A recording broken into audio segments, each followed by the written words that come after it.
This is TradeFlow News, bringing you relevant news and insights from around the world. TradeFlow News, enabling trade for SMEs and economies worldwide.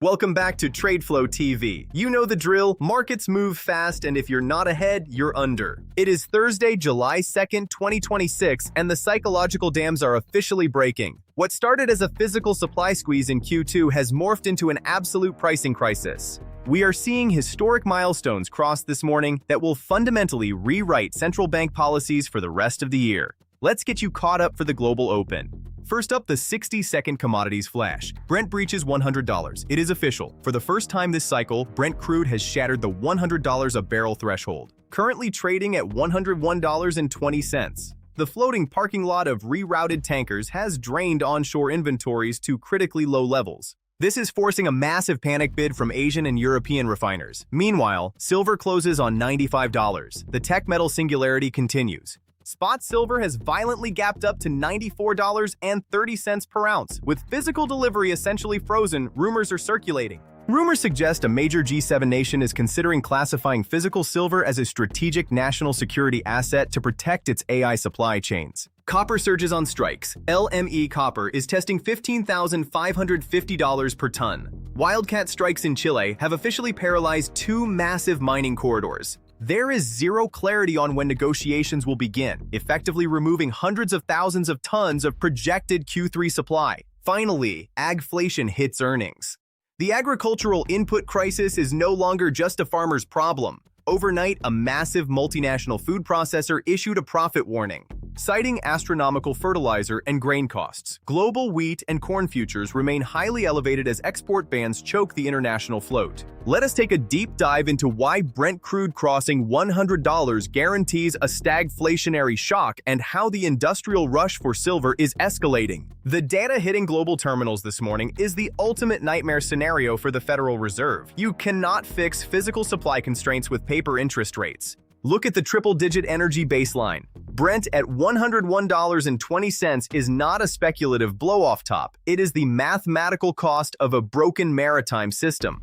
Rerouting the world's energy supply around the Cape of Good Hope requires millions of extra gallons of bunker fuel and traps massive amounts of oil at sea. This $100 floor acts as a vicious regressive tax on the entire global economy. Every widget, every container, and every acre of crops just became more expensive. Central banks are now trapped. They must keep interest rates high to fight this $100 oil inflation, but doing so will actively crush domestic corporate earnings. Welcome to severe stagflation. This brings us to silver as a strategic sovereign asset. The silver market is evolving from an enterprise squeeze into a geopolitical flashpoint.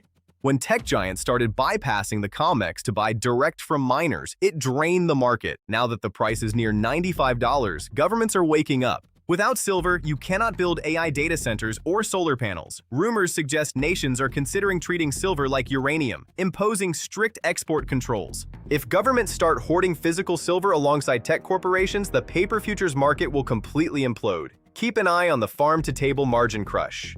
The profit warning from the multinational food processor overnight is the canary in the coal mine for Q3 earnings. The agricultural market operates on a delay. The astronomical fertilizer costs from Q1 and Q2 are now resulting in smaller, more expensive harvests. Because nations are enforcing export bans, premiums are historic. Global food processors are paying historic premiums to secure grain. They can only pass so much of this cost onto the consumer before demand gets destroyed. Here is the TradeFlow take. We have crossed into a new macroeconomic paradigm today. $100 oil guarantees structural inflation, while silver hoarding sets the stage for repricing. Protect your capital. Avoid consumer discretionary and food processing equities that are vulnerable to input cost margin crushing. Maintain heavy, long exposure to energy. And unhedged silver and copper miners who actually own the physical atoms the world is desperate for. Don't forget to subscribe to TradeFlow TV, so your dashboard stays locked onto the physical reality of these markets. Stay liquid, stay sharp, have a highly defensive Thursday session, and we will see you tomorrow. That is all for today's news on commodity markets. Stay tuned to TradeFlow News as we continue to provide you with more updates. We also invite you to follow us on Twitter at TradeFlow News, which allows you to watch our program on your mobile device or desktop to receive information from there.